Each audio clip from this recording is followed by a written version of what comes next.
second thing, let us see how we can take the screenshot in the Selenium. Okay, so for taking the screenshot, like this time, like I am simply taking the screenshot of this particular web page. Okay, I'm doing nothing much, but like in the real time scenario, we take the screenshot. Like let's say we are working with some test case. Okay, and if that particular test case failed, then we can take the screenshot of that particular moment, and we can like we can, whenever we are reviewing the screenshots, then we can see what things are failed. And in the screenshot on, let's say you are expecting some text. Okay, let me give you example. So it is return of products in here. Okay, and you are expecting some different name.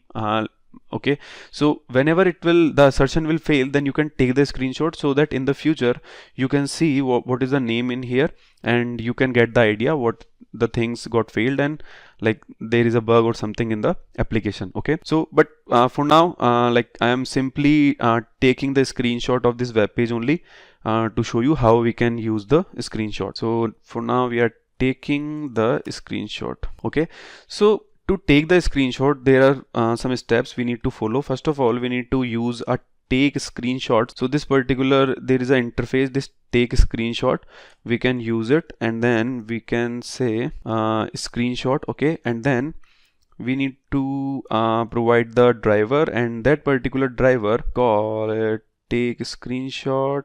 Okay, then a driver. So that way we proceed, like we have casted this particular take screenshot to the particular driver. Okay, and then second thing we need to do is we need to whenever we will take the screenshot, so it will create one source file. So there is a file class in Java, so we can use it, and then source file, this is the particular source file. Like whenever we will be taking the screenshot, so this is coming from that only. Okay, and then we can use this reference of take screenshot and get screenshot as, and we need to define the output type also in it. So output type we need to provide is file.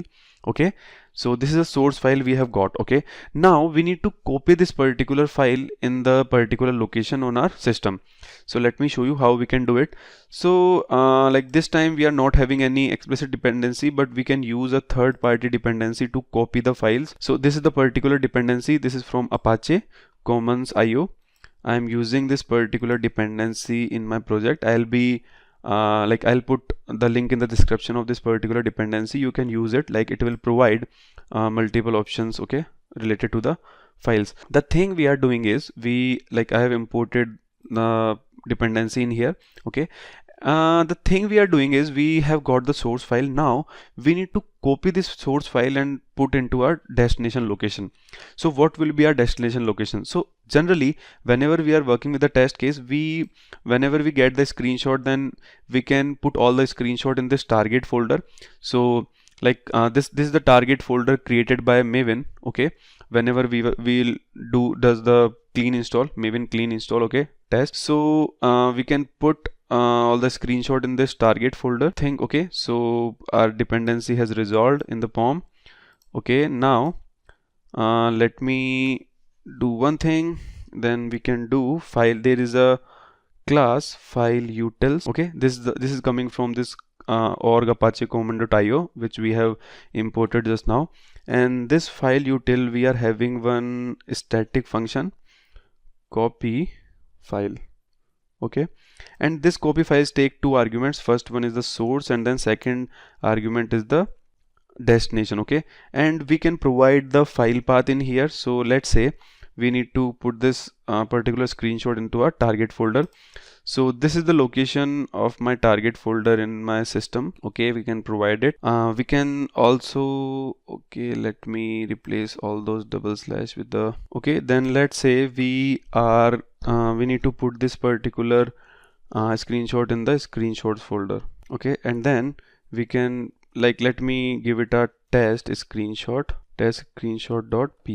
Okay, this time I'm saving this particular screenshot as a PNG. Now let me run it and we will see how it's working. So let me remove the debugger print from here, and we are taking the screenshot for now, and this will copy into this particular location also. Okay, so now let me debug this particular program. Let me close this Chrome browser for now. So it has opened our Chrome browser. Okay, and we have redirected to this application sausage demo. Then we have maximized the window. Then it entered the username password, then login, and it will do some operations on this drop down after that, and after that it will take the screenshot. So see, it has changed the drop down values. Then we have came to name z to a, and we have came to this debugger point. Let me debug it. So we have created the reference of this particular interface, and then we okay, so if you see, it has taken the screenshot of this web page, and if we move back to our IntelliJ, then debugger point, it's doing some magic inside, like it's taking the screenshot. Okay, and then at last we need to copy our screenshot to this particular location in the target folder. So let's see, will it work or not? Let me run it. Okay, so if you see, then it has created this screenshots folder in here, and we are having this test screenshot.png in this particular folder. So if we go to our target folder, then screenshot, then if you see, then it should take the screenshot. So this is the screenshot we have got after taking the screenshots. We have got this particular snapshot in here, screenshot. So in this way we can work with the drop downs, and we can take the screenshot. Okay, so guys, that's it for this particular tutorial. And if you guys are having any questions related to the select function or screenshot, then you can mention it in our comment section. We are covering the basics. Okay, and then like in our next tutorials we will be discussing some more function, like there is action class, how we can perform the mouse operation, and then how we can perform the scrolls and other thing. Yeah, that's it for now. So thank you.